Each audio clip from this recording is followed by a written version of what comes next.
اللہ کہتے ہیں مشرکین کو بھی اللہ سے محبت ہے، وہ بھی اللہ کو مانتے ہیں، لیکن جب اکیلے اللہ کا ذکر کیا جاتا ہے نا کہ صرف اللہ، صرف یا اللہ مدد، اللہ کے سوا کوئی حاجت روا مشکل کشا نہیں ہے، تو تم دیکھو گے ان کا چہرہ بدلنا شروع اور ان کا دل تنگ ہونا شروع، ان کو گھٹن محسوس ہوتی ہے، یار یہ کیا بات کر رہے ہو، صرف یا اللہ مدد، صرف اللہ مشکل کشا، صرف اللہ حاجت روا۔ ارے بھائی وہ جو غوث آدم کا نام لے لو تھوڑا سا، یا رسول اللہ مدد بھی تو ٹھیک ہے، یا رسول اللہ انظر حالنا واسمع قالنا، اے نبی ہماری حاجت پوری کریں آپ، یہ کیا ہے؟ سمجھ میں آ رہی بات کہ نہیں آ رہی؟ تو یہ اللہ نے 1400 سال پہلے بتا دیا تھا۔ اذا ذکر اللہ وحدہ اشمئزت قلوب الذین لا یؤمنون بالآخرہ، جن کا آخرت پر کامل ایمان نہیں ہے نا، جب ان کے سامنے صرف اللہ کہا جاتا ہے تو ان کو بہت زور سے جھٹکا لگتا ہے، وہ کہتے ہیں مخلوق کو وسیلہ بنائے بغیر ڈائریکٹ اللہ کہاں سے آ گیا؟ تو جب ڈائریکٹ اللہ کا ذکر ہوتا ہے تو ان کو تکلیف ہوتی ہے۔ تو یہی اپنے ایمان کو ناپنے کا ایک بہت بڑا ذریعہ ہے۔ بھائی توحید اسلام کا ایک حسن ہے، ہم صرف یا اللہ مدد، اس کے علاوہ سب کیا ہیں؟ یا ایھا الناس انتم الفقراء الی اللہ، اے لوگو تم سب کے سب اللہ کے محتاج ہو، واللہ هو الغنی الحمید، صرف ایک اکیلا اللہ ہے جس کو کسی کی ضرورت نہیں ہے، سب محتاج ہیں، تو محتاجوں سے تھوڑی مانگا جاتا ہے بھائی، مانگا اس سے جاتا ہے جو کسی کا محتاج نہیں ہے۔ اور یہ جو کہتے ہیں نا فلاں کے بیچ میں لا کے اللہ تک پہنچو، ڈائریکٹ نہیں پہنچ سکتے، یہ بھی ہے فضول باتیں ہیں۔ آپ جب کسی کو بیچ میں لا کے اللہ تک پہنچو گے تو وہ بیچ والا اللہ تک کیسے پہنچ گیا ڈائریکٹ؟ جب وہ پہنچ سکتا ہے تو آپ بھی پہنچ سکتے ہو۔ تو نحن اقرب الیہ، وہ بھی تو مخلوق ہے نا اللہ کی، تو نحن اقرب الیہ من حبل الورید، اللہ کہتے ہیں ہم تمہاری شہرک سے بھی زیادہ قریب ہیں۔ اب لوگ ایک آیت پیش کرتے ہیں، یا ایھا الذین آمنوا اتقوا اللہ وابتغوا الیہ الوسیلہ۔ اس امت کا جو سب سے بڑا فتنہ ہے نا، قرآن کی فہم وہ جو اسلاف سے منقول نہیں ہے، اخپل طریقے سے آیتوں کی تفسیر۔ ہر آدمی آیت ایسی تفسیر کر رہا ہوتا ہے اور پھر کہتا ہے میں کسی کو نہیں مانتا، میں جو کہوں گا میں اندھا مقلد تھوڑی ہوں۔ ارے تو کیا پہلا آدمی ہے جو قرآن سمجھ رہا ہے؟ تجھ سے پہلے لوگوں نے قرآن نہیں سمجھا کیا؟ تو یہ جو آیت ہے نا، یا ایھا الذین آمنوا اتقوا اللہ وابتغوا الیہ الوسیلہ، اے ایمان والو اللہ سے ڈرو اور اللہ تک پہنچنے کا وسیلہ تلاش کرو۔ تو یہ لوگ کہتے ہیں دیکھو اللہ تو خود کہہ رہے ہیں ڈائریکٹ نہیں پہنچ سکتے، بیچ میں وسیلہ لانا پڑے گا۔ تو یہاں وسیلے کا جو مفسرین مطلب بیان کرتے ہیں صدیوں سے، وہ کیا ہے؟ وسیلے کا مطلب اللہ کا قرب حاصل کرنے کے لیے کچھ کرنا پڑے گا، تمہیں اعمال کو ذریعہ بنانا پڑے گا۔ جیسے آپ کسی سے محبت کا دعویٰ کرتے ہیں، وہ کہتا ہے بھائی اس کا تمہارے پاس کیا دلیل ہے کہ تم واقعی مجھ سے محبت کرتے ہو؟ تو آپ اپنا عمل پیش کرتے ہیں، عمل کو ذریعہ بناتے ہیں۔ تو یہاں قرآن کہہ رہا ہے اللہ تک پہنچنے کا وسیلہ یعنی عمل، تو عمل کا وسیلہ تو جائز ہے بھائی، بلکہ آگے قرآن کیا کہہ رہا ہے؟ وجاہدوا فی سبیلہ، اللہ کے راستے میں جہاد کرو، تو یہ جہاد ہے وسیلہ۔ سمجھ میں آ رہی بات؟ جیسے ہم اللہ سے دعا مانگتے ہیں، یہ دعا بھی ایک عمل ہے نا اللہ تک پہنچنے کا، تو یہ دعا بھی ایک وسیلہ ہے۔ اب کوئی یہ کہے کہ دعا کو اللہ اور بندے کے درمیان وسیلہ کیوں بنا رہے ہو؟ بھائی یہ وسیلہ اور ہے اور آپ جس وسیلے کی بات کرتے ہو وہ اور ہے۔ دعا تو ڈائریکٹ آپ کو اللہ تک پہنچا دیتی ہے، اس میں کسی اور چیز کا وسیلہ نہیں ہوتا، اس لیے دعا کو وسیلہ کہا گیا ہے۔ تو اعمال آپ کو ڈائریکٹ اللہ تک پہنچا دیتے ہیں، نماز آپ کو ڈائریکٹ اللہ تک پہنچاتی ہے، جہاد آپ کو ڈائریکٹ اللہ تک پہنچاتا ہے، تہجد آپ کو ڈائریکٹ اللہ تک۔ تو یہ جو قرآن میں ہے نا اللہ کی طرف وسیلہ تلاش کرو، اس سے مراد ہے نیک عمل کرو۔ سمجھتے ہو کہ نہیں سمجھتے؟ آگے چلتے ہم۔ تو پہلی بات کیا پتہ چلی کہ جس کے مزاج میں شرک ہوگا اس کو صرف اللہ کا نعرہ پسند نہیں ہوگا۔ صرف یا اللہ مدد کہیں لکھا ہوا ہو نا، اس کو ایک دم کہے گا وہابڑا، کیا ہے وہابڑے کہیں کے، یہ تو نبی کا تذکرہ ہی نہیں کرتے، اور بھائی کس نے کہا ہم نبی کا تذکرہ نہیں کرتے؟ ہم نبی کا تذکرہ کرتے ہیں اس طرح سے جس طرح نبی نے حکم دیا. وہ کیسے حکم دیا؟ یا ایھا الذین آمنوا صلوا علیہ وسلموا تسلیما. تو نبی کا تذکرہ کیسے کرنا ہے؟ نبی پر درود بھیج کے، نبی سے مانگ کے تھوڑی کرنا ہے. قرآن نے بھی ہمیں بتایا کہ نبی کا تذکرہ کیسے ہوگا، جیسے قرآن کی آیت پڑھی، خود نبی نے بھی بتایا کہ میرا تذکرہ کیسے ہوگا. فرمایا جو مجھ پر ایک دفعہ درود بھیجتا ہے اللہ اس پر 10 رحمتیں نازل کرتے ہیں. تو اس طرح سے نبی کا تذکرہ ہوگا.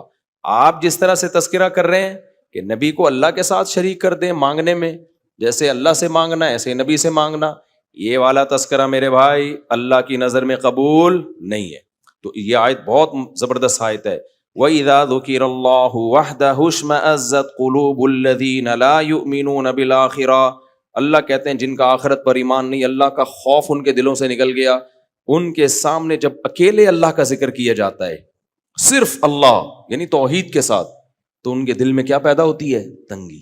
ایک جگہ قرآن میں آتا ہے یکادون یسطون بالذین یتلون علیہم آیاتنا. ان کا دل کرتا ہے کہ جو آیتیں پڑھ رہا ہے اس پہ حملہ کر کے مار دیں اس کو. وہ ایک بدعتی مولوی صاحب تقریر کر رہے تھے، وہ کہہ رہے تھے یہ کیا جانے وہابڑے. ہمارا نام وہابی کے کی سپرلیٹو کر دیا، وہابڑا. کہتے ہیں یہ کیا جانے وہابڑے کہ نیاز کی بوٹی میں کتنی طاقت رکھی اللہ نے. یہ وہابڑوں کو کیا پتا، ہم نہیں مانتے نا نیاز ویاز کیا ہوتا ہے بھائی. سیدھا سیدھا صدقہ کرو اللہ کی رضا کے لیے، کسی کو بھی دے دو چپکے سے دے دو، یہ ہوتا ہے. یہ کیا حلوے مانڈے مارکیٹ میں چل رہے ہیں. تو وہ اب سر لگا کے تقریر کر رہے تھے. میرے والد صاحب یہ قصہ سنایا کرتے تھے. میرے والد صاحب کی طبیعت میں بڑا مزاح تھا، حالانکہ بڑے روبدار آدمی، لیکن جب آپ ان سے گپ شپ لگاتے تو بڑے طبیعت میں مزاح. وہ واقعہ سناتے تھے گھر میں کہ ایک صاحب تقریر کر رہے تھے، ایک مولوی کہتا ہے یہ کیا جانے وہاں بڑے کہ نیاز کی بوٹی میں اللہ نے کتنی طاقت رکھی ہے. کہتے ہیں ایک کوا نیاز کی بوٹی لے کے اڑا اور اس کے منہ سے قبرستان میں وہ بوٹی گر گئی. جب قبرستان میں گری ہے تو جتنے مردے تھے اللہ نے سب کی بخشش کر دی. ابھی نا ایک دن افطاری پہ 4-5 دن پہلے ایک صاحب مجھ سے ملے، بڑے مل رہے تھے. یہ وہ کہنے لگے بھائی میں گرین چینل ہوں، میں آپ کو نہیں مانتا لیکن بار بار آپ کے بیان سنتا ہوں. میں نے کہا چلو یار چینل والے چھوڑو، ابھی پکوڑے کھاؤ کیا تم. خیر اچھے عزت سے کہتے ہیں لیکن میں ایک فلاں مولوی کو سنتا تھا تو مجھے بڑا دھچکا لگا ہے. میں نے کہا کس کو؟ انہوں نے کوئی نام بتایا، مناسب نہیں ہے نام کسی کا. کہتے ہیں یار وہ کرامتوں کے واقعات بتاتے تھے، میں سنتا تھا. ایک دن انہوں نے ایسا کہا، میں نے کہا یہ کچھ زیادہ ہو گئی ہے. کہتے ہیں میں نے کہا یہ کچھ زیادہ ہو گئی. میں نے کہا فار ایگزامپل. کہتے ہیں اس کے بعد سے مجھے تھوڑا جھٹکا لگا ہے. لیکن ہیں وہ اسی چینل میں، مطلب ان کا کسی خاص مولوی سے بدگمان ہو گئے وہ. میں نے کہا کیا کہہ رہے ہیں؟ وہ بتا رہے ہیں کہ بھائی غوث اعظم کا دھوبی جب قبر میں گیا تو دھوبی سے فرشتوں نے آ کے سوال پوچھا. اب میں نے تو جو ان کے منہ سے سنا شاید الفاظ آگے پیچھے کر لوں. تو دھوبی نے جب ان سے آ کے سوال پوچھا من ربک، اور جو پوچھتے ہیں نا قبر میں، تو انہوں نے کہا تجھے پتہ نہیں ہے میں غوث اعظم کا دھوبی ہوں. یعنی تجھے کس سے پوچھ رہا ہے بھائی، تو کس قسم کی باتیں کر رہا ہے؟ تو فرشتہ بھی حیران ہے، اب یہ تو جواب ہی نہیں دے رہا. اور جواب ریفرنس کس کا دے رہا ہے؟ بھائی میں غوث اعظم کا دھوبی ہوں. تو پھر پوچھا غوث اعظم کو کال ملائی ہوگی یا کیا کیا ہوگا، بھائی آپ کا بندہ ہے. تو انہوں نے کہا وہ تجھے شرم نہیں آتی، میرا بندہ آیا ہوا ہے تو اس سے کیا پوچھ رہا ہے؟ سوالات پوچھ رہا ہے. تو جو میرے ساتھ افطاری میں پکوڑے کھا رہے تھے انہوں نے کہا کہ میں نے کہا یار یہ تھوڑی کیا ہو گئی ہے بھائی، زیادہ ہو گئی. ہم ترکی کے میوزیم میں تھے نا، تو وہاں بڑی چیزیں، یہ حضرت فاطمہ کا کرتا ہے. میں نے کہا ہوگا بھائی ہوگا، ان کے پاس تو ایک ظاہر خلافت عثمانیہ رہی ہے، تو یہ فلانا ہے، یہ ڈمکانا ہے، یہ یوں ہے، یہ وہ ہے. میں سنتا رہا. ایک لاٹھی لٹکی ہوئی تھی. میں نے کہا یہ کیا؟ انہوں نے کہا یہ حضرت موسیٰ کی لاٹھی ہے. میں نے کہا یار تھوڑی زیادہ ہو گئی، تھوڑا سا کیا کر رہو، یہ کچھ زیادہ ہو گئی. مجھے وہی لطیفہ یاد آیا کہ پاکستانی نے کہا ہمارے ہاں لوگ ناک سے کھانا کھاتے ہیں. کسی نے کہا بالکل ناک سے، انہوں نے کہا بس تھوڑا سا نیچے.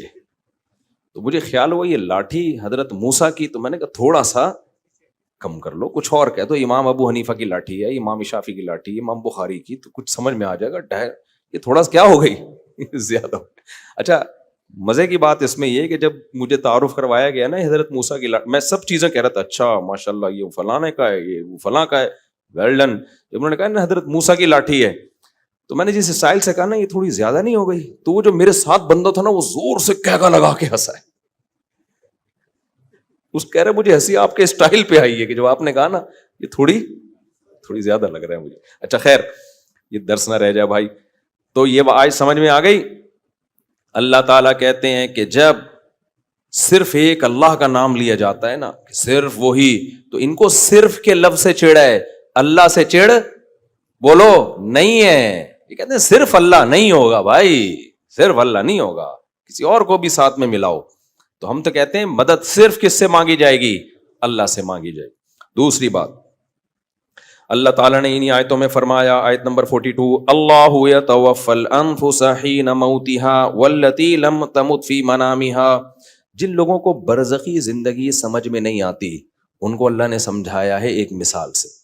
اللہ کہتے ہیں جب تم سوتے ہو, نیند میں جاتے ہو, تو تمہارا اس دنیا سے کنیکشن ختم. اس میں بھی اللہ تمہاری روح کو قبض کرتا ہے. کون کرتا ہے روح کو قبض؟ یہ تو سائنسدانوں نے سو کے دیکھ لیا تو ایمان لے آئے, نہیں دیکھا ہوتا تو سائنس نیند کو بھی نہیں کبھی مانتی کہ یہ بھی کوئی چیز ہے.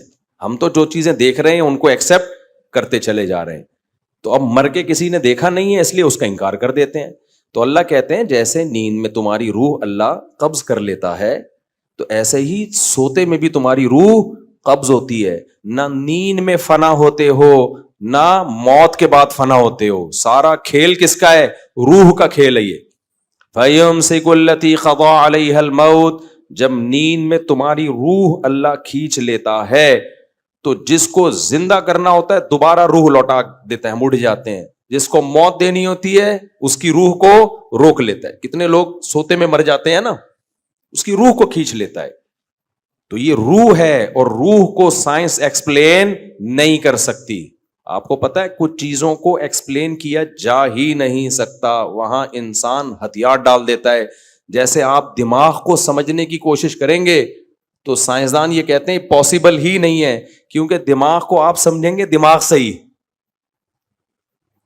تو اس کے لیے کوئی آپ کے دماغ سے اوپر کا دماغ ہوگا جو آپ کے دماغ کو پڑھے گا, پھر آپ سمجھ پائیں گے. اور اوپر کا دماغ, اوپر سے مراد ہمارے مینٹل لیول سے اوپر کسی کا مینٹل لیول ہوگا تو وہ سمجھے گا, وہ اللہ ہی سمجھ سکتا ہے.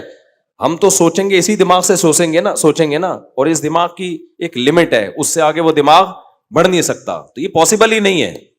سمجھتا ہو کہ نہیں سمجھتے ہو؟ تو اسی طرح سے روح کا بالکلیہ سمجھنا یہ کسی کے لیے ممکن ہے ہی نہیں. اور روح ہی حیات ہے, لہذا حیات کو حقیقی معنی میں سائنس ایکسپلین کر ہی نہیں سکتی.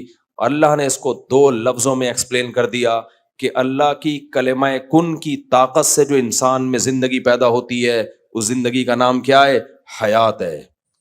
سمجھتے ہو کہ نہیں سمجھتے ہو؟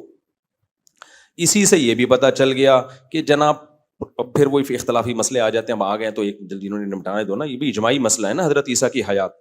جناب پروفیسر غامدی صاحب کہتے ہیں کہ قرآن مجید میں آتا ہے یا عیسیٰ انی متوفیکا, اے عیسیٰ میں تجھے وفات دوں گا, ورافعک الیہ, اور میں تجھے اپنی طرف اٹھا لوں گا.